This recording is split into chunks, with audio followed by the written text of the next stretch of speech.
मानेसर नगर निगम क्षेत्र की बेशकीमती जमीन बिल्डर को कौड़ियों के दाम बेचने की मानेसर नगर निगम तैयारी कर रहा है।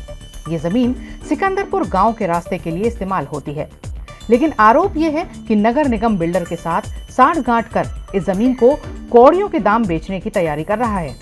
सिर्फ यही नहीं, ये वह जमीन है जिसमें से जमींदारों की जमीन का रास्ता भी होकर निकलता है, लेकिन उसके बावजूद नगर निगम इसको बेचने की तैयारी कर रहा है, जिसको लेकर ग्रामीणों में रोष है और ग्रामीणों ने आज नगर निगम कमिश्नर को इस बाबत एक ज्ञापन सौंपा है। देखिए, 2016 से ग्राम पंचायत सिकंदरपुर इन रास्तों की लड़ाई लड़ रही थी। वाटिका बिल्डर द्वारा उन रास्तों पर अवैध कब्जा कर लिया गया था। उस कब्जे को छुड़वाने के लिए ग्राम पंचायत सिकंदरपुर और समस्त ग्रामवासी 2016 से ही प्रयास कर रहे थे। उसमें डायरेक्टर ऑफ पंचायत के भी आदेश हो गए थे, माननीय उच्च न्यायालय के भी आदेश पंचायत के फेवर में आ गए थे। अब चूंकि पंचायतों का सिस्टम वहाँ समाप्त हो गया है, तो यहाँ नगर निगम लोकल बॉडी के कोई चुनाव हुए नहीं है, तो वो आधिकारिक रूप से अगर पावर की बात करें तो नगर निगम को है। जैसे कि हमें सूचना मिली कि नगर निगम इन रास्तों को सेल कर रहा है। ग्रामवासियों की शुरू से अपील थी कि उस ज़मीन के बदले में लगभग 2.04 एकड़ ज़मीन बिल्डर द्वारा अवैध रूप से कब्जाई गई है और 2.07 एकड़ ज़मीन बिल्डर ने ग्राम पंचायत को पहले दी थी, लेकिन वो ज़मीन पे कोई पंचायती रास्ता नहीं था, दूसरा किसी भी तरीके का कोई रास्ता नहीं था, वो ज़मीन बदगुना थी। इसलिए हमारी पंचायत ने उस रेजुलेशन को ग्राम सभा की मीटिंग में खारिज कर दिया था। उसके बाद वाटिका बिल्डर द्वारा जो ज़मीन तबादले में दी गई थी, उस ज़मीन को भी बेच दिया गया। इतनी बड़ी चोर बाजारी वाटिका बिल्डर लगातार यहाँ करता आ रहा है। आज नगर निगम मानेसर इस ज़मीन को 17-18 करोड़ रुपए में, जो हमें पता चला है, उसको बेचने जा रहा था, सेल करने जा रहा था उन रास्ते को, जबकि वास्तविकता में उस ज़मीन की कीमत लगभग 500 करोड़ रुपए के आसपास है।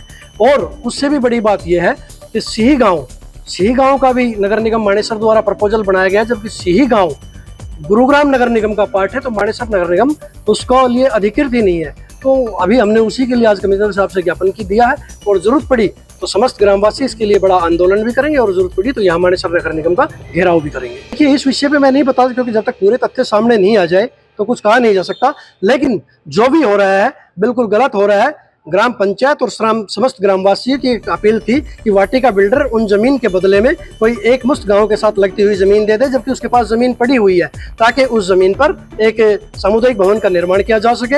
हमारा समस्त ग्रामवासी आज भी कमिश्नर साहब से वही अपील कर रहा है, और मैंने आपको बताया कि इसमें किसकी साठगांठ है वो आने वाले समय में पता चल जाएगा। लेकिन ये जो जमीन एक्सचेंज, जो सेल करने का जो है, वो किसी भी सूरत में गाँव सिकंदरपुर बर्दाश्त नहीं करेगा, और इसका हम पूरे तरीके से विरोध करेंगे। और कोर्ट जाना पड़ा तो इसके लिए हमारे पास कोर्ट का ऑप्शन भी खुले हुए हैं। दरअसल सिकंदरपुर बड़ा गांव के सरपंच सुंदरलाल यादव की माने तो बिल्डर के द्वारा ये जमीन पहले गांव को दी जा रही थी, लेकिन इस जमीन का कोई रास्ता ना होने के चलते ग्रामीणों ने जमीन को नहीं लिया, जबकि बिल्डर को रास्ता बनाने के लिए कहा गया था, और इसी जमीन को बेचने की तैयारी अब नगर निगम कर रहा है। ग्रामीणों का कहना है कि पहले तो बिल्डर गांव को उसकी जमीन दे, ताकि उस जमीन का इस्तेमाल सामुदायिक केंद्र बनाने में किया जा सके। साथ ही ग्रामीणों ने चेतावनी दी कि अगर इस रास्ते की जमीन को बेचा जाता है तो ग्रामीण चुप नहीं बैठेंगे और इसका पुरजोर विरोध करेंगे। देखिए, कमिश्नर साहब ने आज हमें हमारी तरफ से ज्ञापन ले लिया है, और उन्होंने कहा कि हम जल्दी इसको सरकार के पास भेज देंगे, और आने वाले समय में जो भी निर्णय सरकार लेगी हम उसमें आपको बता देंगे। देखिए, बड़ी हैरानी की बात है, कोई आदमी किस तरीके से इन रास्तों को बेच सकता है। अभी वहाँ जमींदारों की जमीन बची हुई है उन रास्तों पे, वो जमींदार कैसे जाएंगे? एक तो ये पूरा वाटिका का जो प्रोजेक्ट है ये इलीगल है, गलत तरीके से इसको कैसे लाइसेंस दे दिया, जब ये रेजुलेशन ही नहीं हुआ था, वो रास्ते इनके नाम ट्रांसफर ही नहीं हुए थे, तो इतनी बड़ी यहाँ लाइसेंस देके इतनी बड़ी टाउनशिप कैसे बसा दी गई?